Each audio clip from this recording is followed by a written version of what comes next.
The same team, you know, these are the cheerleaders and the players. They work together. And the average voter gets caught in the middle of this. He hasn't any idea what's going on. He just thinks that the debate is such that he has to choose. Who are you going to vote for? You're going to vote Republican or you're going to vote Democrat. And so as long as they're in that role, they're like a tennis ball in a tennis match. They get hit back and forth across the net. First they're on the right, bing, then they're back on the left, bing, back they're on the right. They're Republican, they're Democrat. And the game goes on and on and on.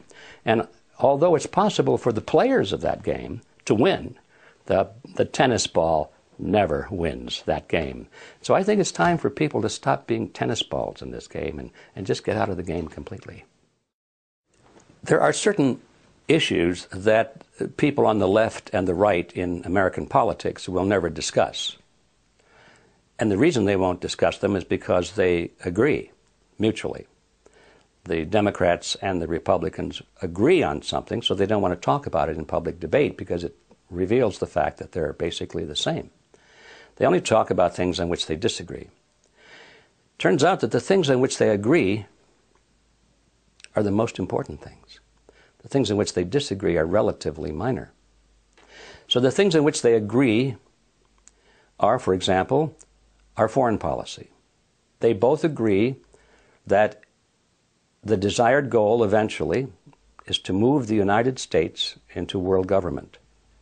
Not just any world government, but a world government based on the model of collectivism. In other words, big, powerful, centralized world government.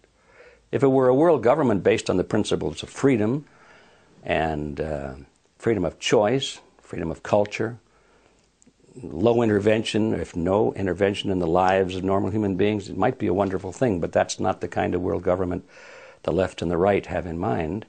They're talking about total world government with all major decisions being made at the top and people at the bottom being essentially living in a feudalist society, just serfs.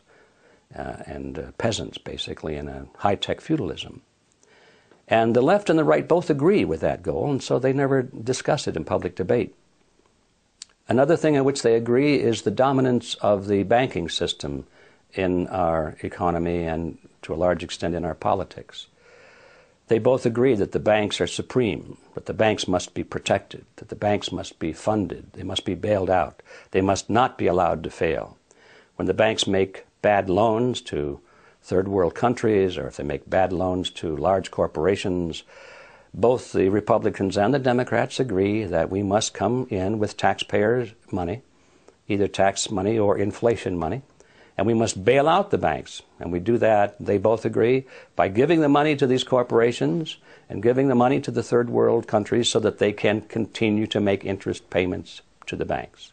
So those are two major issues, I would say perhaps the largest issues we could possibly face. And so we find that Republicans and Democrats are in agreement on that. You might add another third topic if you wish, and that is our role in the Middle East. Both parties talk alternately about, oh, we've got to end this war in the Middle East, pull our troops home, you know, and all that sort of thing. But that's just rhetoric. You notice we go from one party to the other. The war continues, the war grows, the funding continues. So there we have three major issues, perhaps the three largest issues of all, and there's no debate between Republicans and Democrats as to what to do. Though there may be some debate in rhetoric, they may give speeches, but when it's time to vote in Congress, there is no division between them at all. And this itself should be the biggest giveaway as to what the reality of politics is today. If anybody that's got their eyes open, they ought to be able to see it just by examining those three issues. I do believe that when Ron Paul ran for president and, to everyone's amazement, achieved such great support in spite of the roadblocks that were put in front of him, and in spite of the total disinterest on the part of the major media, so that he was practically unknown to large segments of the people. Parenthetically, I would say that if the media had given Ron Paul anywhere near the same exposure they gave to the Republican and Democrat, I mean the old-style Republican and Democrat Party candidates, I think he probably would have been elected. But anyway, that was sort of a phenomenal event, that somebody who did not have the endorsement of the establishment and who spoke so clearly on issues, the very issues that we were talking about, the issues of the war, the issues of the economy and bailing out the banks and the Federal Reserve System, and the issue of national sovereignty. These are issues that mainstream Republicans and Democrats don't want to touch because they agree on that. Ron Paul disagreed with what the Republican and Democrat Party were doing on that, and so he spoke about it. And the fact that, in spite of the fact that he was the only one talking about these issues, he got so much support, tells me that there is a latent power, there's a latent awareness on the part of the American people just waiting to be tapped. I think those who are controlling the two-party system are very much afraid of that. They don't want that to be tapped.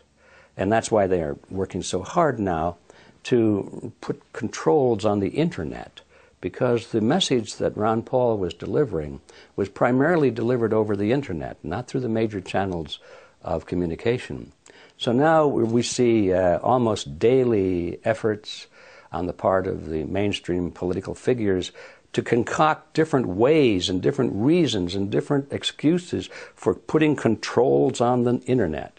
They're going to license people so that you can't even have a blog, they say, unless you have a license from the government. They want to put filters on the search engines so that you can't even look up certain words and things like that. Actually, I think what they're trying to do here in this country is pretty much imitate what they're already doing in China, for example. They really admire that system in China. Our own figures here in this country, although they may speak with scorn about a closed society in China, they're doing everything they can to imitate it. So that's one of the realities we have to look at. So what does this mean for the future? I think that as long as the Internet can be kept open and free, it bodes very well for us, because I think we do have at last a chance to get around the mainstream media. But I think that if the governments of the world, and particularly in our own government, if they're successful in putting legal restrictions on and clamping down on the Internet, I'm afraid that the chances of a maverick moving against the establishment become very, very small indeed.